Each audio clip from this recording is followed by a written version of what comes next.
buenas tardes. Mi nombre es Manuela Gaviria y les doy la bienvenida a Pasa la Voz, Defiende tus Derechos. Este es un programa de las organizaciones y redes de derechos humanos con el apoyo de Canal Capital, el canal público de Bogotá. Les cuento que estamos en las redes sociales, en Facebook con Pasa la Voz y te invito a que des me gusta, y también estamos en Twitter con @PasaLaVozDH, hoy con el hashtag numeral minería o páramos. Les cuento que Colombia tiene aproximadamente la mitad de los páramos existentes en el mundo. Esto quiere decir que cuenta con aproximadamente 1.900.000 hectáreas de páramo. Sin embargo, la Corte Constitucional ha emitido una orden de protección especial para estos páramos, pero se han emitido a la par 391 licencias para la exploración y explotación minera en estos territorios de páramo. Esto ha traído consecuencias ambientales nefastas para la fauna, para la flora y también para el agua. Como vemos, por ejemplo, en Bogotá, el agua proviene en un 80%, pero en ocasiones en un 100% del agua proveniente de los páramos. Es por esa razón que hoy en Pasa la Voz conoceremos el caso del páramo Cruz Verde, que es en pocas palabras la defensa que han librado la comunidad de Choachí por la defensa del agua de Bogotá. Entonces les voy a presentar nuestros invitados. Está con nosotros Ángel Ricardo Perdomo.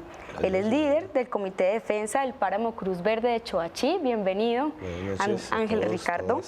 Y también está con nosotros Julio Fierro, quien es geólogo ambientalista, docente de la Universidad Nacional. Antes de empezar nuestra conversación, los voy a invitar a que veamos nuestra sección Voz Populi. En ella, lo que le preguntamos a los ciudadanos y ciudadanas de Bogotá fue: ¿sabe usted que la minería amenaza los páramos? En el día de hoy, en Pasa la Voz, le estamos preguntando a la gente: ¿sabía usted que la minería amenaza los páramos? ¿Y qué opina de esto? Acompáñenme. Me parece muy grave porque es algo que afecta pues a nuestra naturaleza. Es que es una situación muy grave y que también es muy de descuido del gobierno. La explotación de cualquier mineral puede hacerse en otras zonas muy ricas de Colombia sin necesidad de afectar los páramos. La verdad, le estamos entregando nuestros recursos naturales a compañías internacionales. Pues me parece terrible porque esa es la única fuente de agua que nos queda y la conservación de la naturaleza virgen que hay allí. Pues me encantaría que las autoridades competentes se encargaran de concientizar a la gente del cuidado de los recursos naturales. A mí me parece que siempre es la mano del hombre queriendo meterse más allá de lo que la naturaleza le permite. Me parece fatal que por sacar, digamos, producción a la ciudad estemos acabando con el medio ambiente y con el ecosistema. Bueno, como ves, Ricardo, hay una noción generalizada de que debemos tener un cuidado por los recursos naturales, en este caso por el páramo. Entonces, cuéntanos por favor cuál es la situación del páramo Cruz Verde y por qué la comunidad se organizó. Bueno, nuevamente gracias por la invitación. En principio, el año pasado, 2014, agosto, se acercaron unos grupos de estudiantes, eso decían ser. Cuando llegaban a la zona, ahí en la vereda de Agua Dulce, llegaban con mapas. Estos mapas eran mapas que venían con el número catastral, nombres de los propietarios, y ya eso prendió las alarmas en algunas zonas ahí de los campesinos que identificaron eso cuando empezaron, que no era una simple visita, de que estaban pasando unos estudiantes preguntando por los predios para ver si les daban permiso para revisarlos, entrar y mirar, sino que había algo más, porque ese tipo de mapas tienen un valor. Entonces ellos decían, bueno, ese mapa como estudiante, el estudiante no va y lo compra, eso debe ser otra cosa. Entonces desde ahí empezó como una prendida de alarmas frente al tema. En diciembre efectivamente llegaron. En diciembre, ¿quién llegó? La empresa Cosargos. Cosargos, en este caso, tiene un objeto social en el cual es apoyo al tema agropecuario y proyectos agropecuarios, y es esa línea, esa es su objeto social. Entonces, esta empresa, cuando llega a este sector, empezaron a trabajar en el primer punto para hacer perforación. Como había obra limpiando en el camino del sector rural, como decía, entonces todavía no identificamos que fuera minería, pensábamos más bien que era el campamento de la gente que está limpiando la vía, que está arreglando, pero el campamento está ubicado a esa altura, entonces le pusimos un poco más cuidado cuando identificamos que empezaron a traer máquinas para perforar. En ese momento ya se prendió la alarma totalmente, porque ya, además la alarma tiene bulla, que es en los motores mismos de la perforadora. Las 24 horas está ladrando un sector que en este momento podríamos decir, y menos mal está aquí el profesor Fierro frente al tema geológico, es zonas muy inestables. Ya, son zonas, cuando uno va en el sector y empieza a andar simplemente a vista, tiene sectores donde hay fallas geológicas muy pronunciadas. Entonces eso ya hay un indicio, un hecho para efectos de cómo ellos lo analizan. Vamos entonces a preguntarle a Julio, ¿qué pasa y cuál es el panorama de la minería en páramos en Colombia? Es un panorama complejo. De hecho, en su momento, en 2010 se analizó que el 50% de los páramos tenía solicitudes de minería y el 10% ya estaban titulados, lo cual, pues, por supuesto, prendió las alarmas del gobierno en ese momento y llevó a que en la modificación del Código de Minas que se hizo en 2010 se prohibiera la minería en los páramos. Sin embargo, el trámite de esa ley no tuvo consulta previa y los colectivos de abogados demandaron esa situación. Desafortunadamente no la habían demandado en 2001 cuando se sacó un Código de Minas completamente lesivo para los colombianos, y ese Código de Minas entonces hoy volvió a revivir luego de que esa demanda por falta de consulta previa de la ley 382 de 2010 fuera exitosa. En el momento en que la Corte Constitucional define que era una ley, pues, que no se ajustaba a todas las necesidades que debe surtir un trámite de estos, le dio 2 años al gobierno para sacar un nuevo Código de Minas que considerara los avances ambientales que había habido en la ley que se cayó. Y este gobierno lo que hizo fue sacar unos decretos completamente lesivos para los municipios, prohibiéndole a un alcalde prohibir la minería en su territorio. O sea, no Entonces, le da lo que hay es competencia. una completa subversión de las normas por parte del gobierno, una completa subversión también de los dictados de la Corte Constitucional por parte de este gobierno, un gobierno extractivista como todos los de Latinoamérica, porque aquí se tiene que hacer tabla rasa al respecto. Justamente más adelante conversemos más acerca de qué hay detrás de estas políticas. Vamos a ir a una pausa y ya regresamos.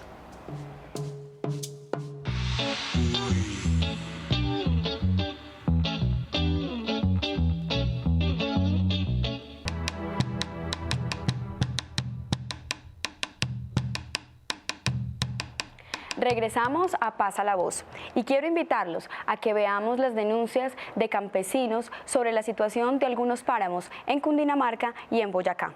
Póngale cuidado. Hay 4 contratos de hidrocarburos para explotar en esta zona de Colombia. Hay 3 programas, 3 proyectos de minería, 1 de carbón, y ya otorgaron licencia a la CAR de Cundinamarca para explotar un cerro llamado Pico de Plata. Se otorgaron licencias ambientales en los años 2006 y 2009 para explotación de carbón a gran escala a cargo de la empresa multinacional MMX Mining Corporation. El páramo de Guerrero tiene títulos mineros hasta el 2032, cosa que nos preocupa en el artículo 159 del proyecto del Plan Nacional de Desarrollo, pues prohíbe las actividades mineras y agropecuarias en los páramos, pero el parágrafo que dice que los de minería que tenga títulos, permisos, pueden continuar. En este momento, mientras que yo les estoy hablando acá, están arrasando miles de hectáreas de bosque nativo, de bosque alto andino y de subpáramo. La comunidad de la vereda San Jorge está bastante preocupada. Les hablo por los campesinos de Soacha. Ellos son productores de fresa, de papa. Se están viendo desplazados por la minería legal. Lo que vemos entonces es que los campesinos nos cuentan este cambio que se le ha dado en la vida real a esta, de pronto, legislación que quería proteger los páramos. Por eso, entonces, cuéntanos, Ángel Ricardo, cómo la comunidad llega a la conclusión de decir minería no, agua sí? ¿Cuál fue ese proceso organizativo? Digamos, cuando nosotros nos articulamos porque vimos la necesidad de que el tema de que la minería ya era real y uno no está preparado, los campesinos no están muchas veces ni preparados, los expertos en derecho muchas veces no están ni preparados, yo diría que en algún caso la academia, en este caso los geólogos, empezar a enfrentar el tema de la minería en páramo. Entonces, bueno, esa unión hizo que en este momento viéramos la necesidad de articularnos a nivel nacional, incluso, bien lo vimos así, pero empecemos por lo regional, que es lo más cercano.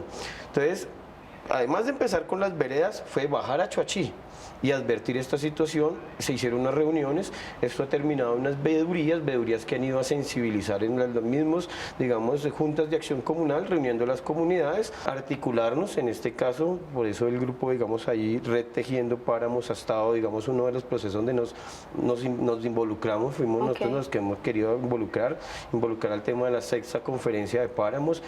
Llevamos a 24 de abril una movilización por el agua, donde partimos fue de la Alcaldía Mayor, digamos la Plaza Bolívar, a las autoridades ambientales, hicimos lo contrario normalmente. O sea que esto ha pasado por un proceso de sensibilización y de movilización y de pensarse también los retos y caminos a seguir. Esto parte de cambiar nosotros mismos. Nosotros no vamos a cambiar el mundo, vamos a cambiar la forma de decidir sobre qué vamos a hacer sobre el mundo. Eso es lo que queremos hacer. Entonces preguntémosle ahora a Julio, ¿qué es lo que pasa? ¿Cuál es la explicación frente a esta falta de cuidado por semejante riqueza natural que son los páramos?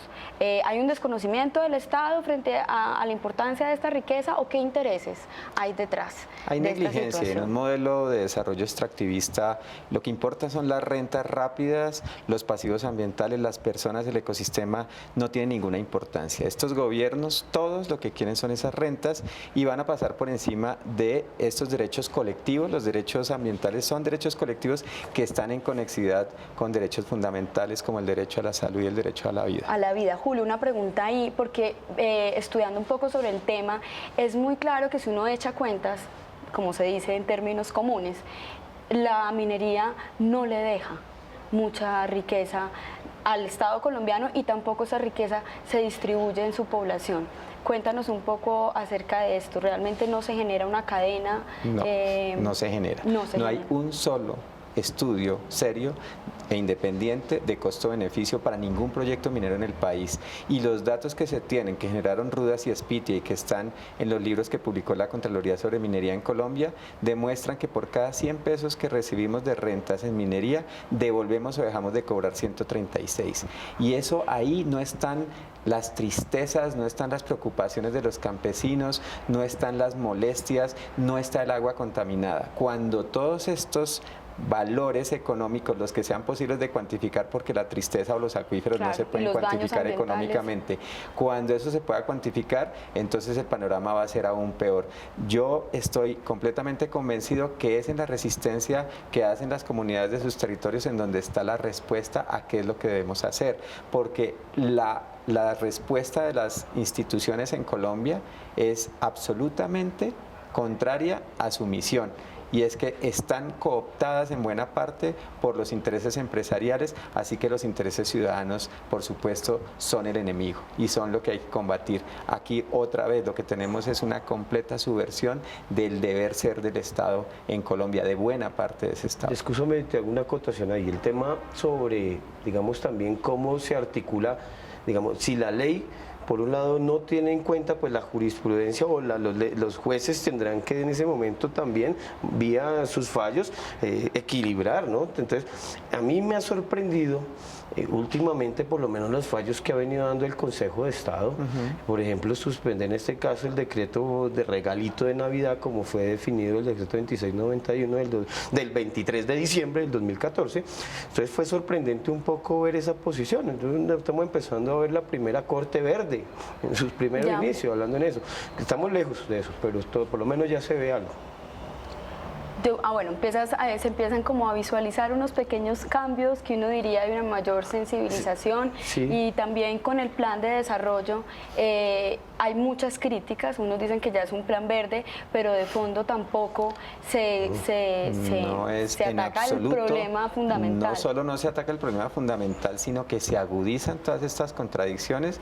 En el tema de licenciamiento ambiental, por ejemplo, ni siquiera tienen que ir al terreno a ver qué es lo que puede suceder. Ya. Es una cosa completamente regresiva, como ya también se quejaron algunas personas en la comunidad de los que vimos ahora, sobre todo de las que vimos, porque la mujer es muy importante en esos procesos de resistencia. El Plan Nacional de Desarrollo es regresivo porque el plan anterior prohibía la minería en páramos y este plan comienza a abrir unas ventanas, comienza a abrir unas puertas. Lo de Santurbán es muy preocupante. Hemos demostrado con los datos de la empresa Greystar que incluso la pequeña minería en Santurbán está liberando arsénico y el arsénico es un tóxico. Entonces aquí hay que hablar de esas cosas y es que la minería, el oro por ejemplo, está muy mal acompañado.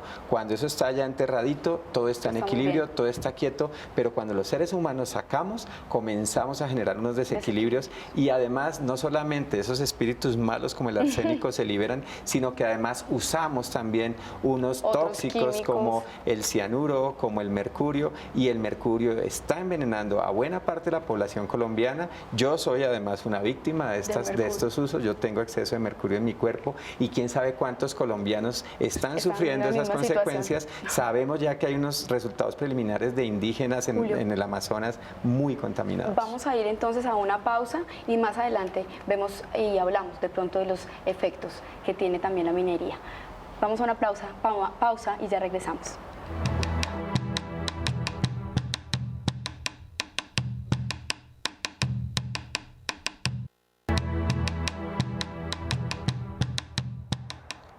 Seguimos en Pasa la Voz y es hora de que escuchemos nuestra píldora de derechos humanos.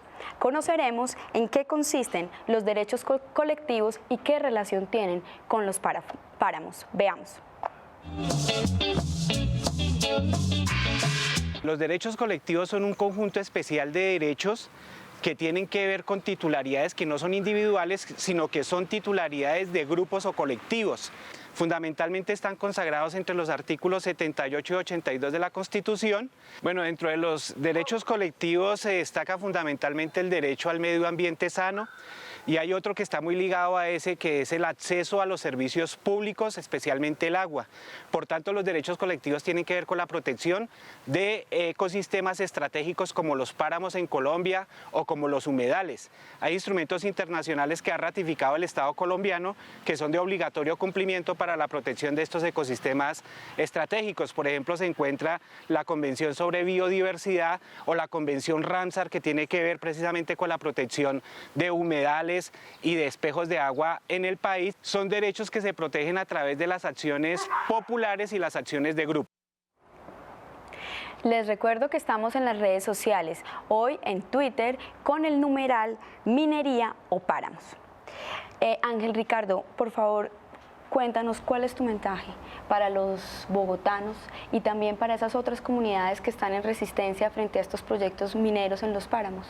Lo primero, el mensaje a la comunidad de Bogotá es que entienda que el agua que recibe proviene si no en un 85 hasta un 95% de los páramos, y en este caso del sistema Sumapá-Chingaza, y en la mitad está Cruz Verde. Hay que entender el Fucha, Tunjuelo, entre comillas Sumapá, ahí vendrían para abajo, de ahí para, digamos, allá son acueductos veredales que tenemos también que tener que ayudarles, son más o menos 12 y de unas 18 quebraditas pueden llegar a ver también en ese costado. Entonces nosotros, ¿qué buscamos? Además de la protección, en este caso de nuestro sistema, es también articularnos, y en esa articulación estamos buscando construir un movimiento nacional de defensa por el agua.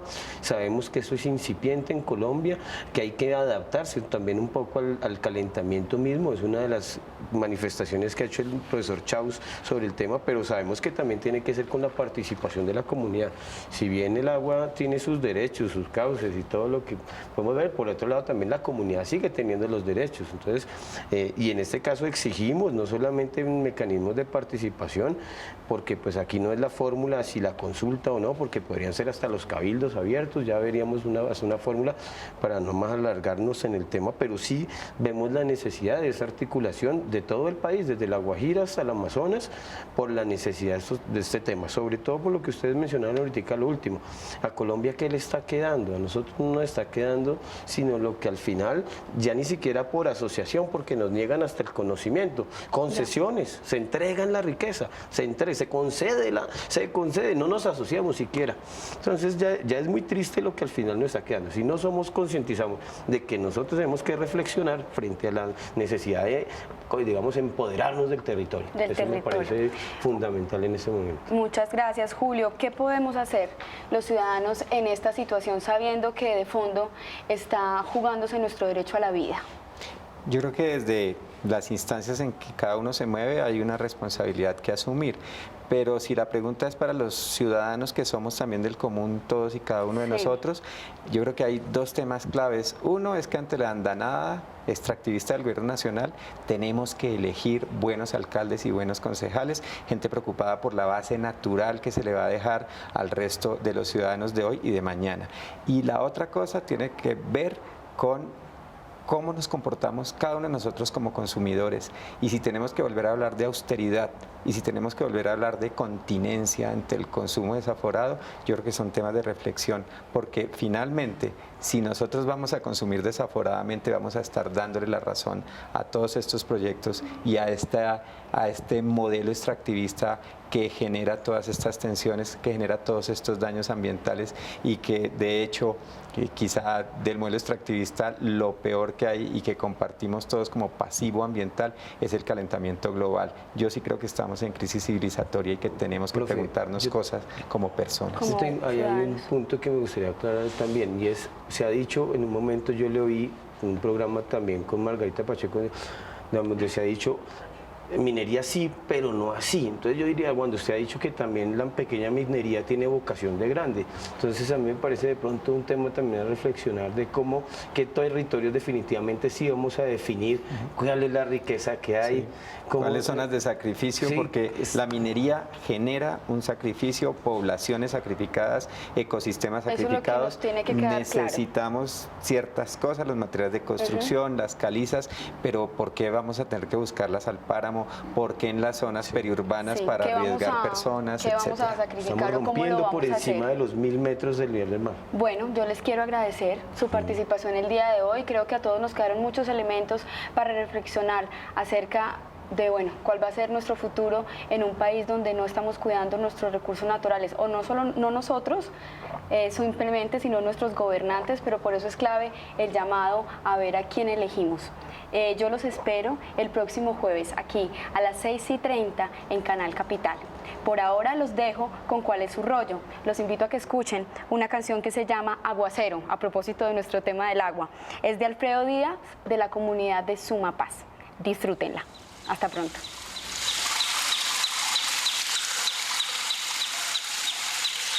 Agua, cañizo y romero,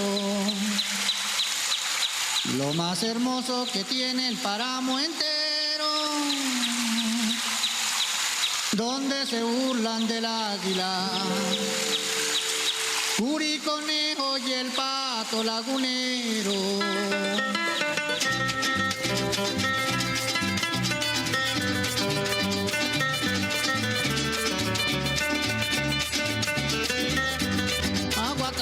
Romero, lo más hermoso que tiene el páramo entero,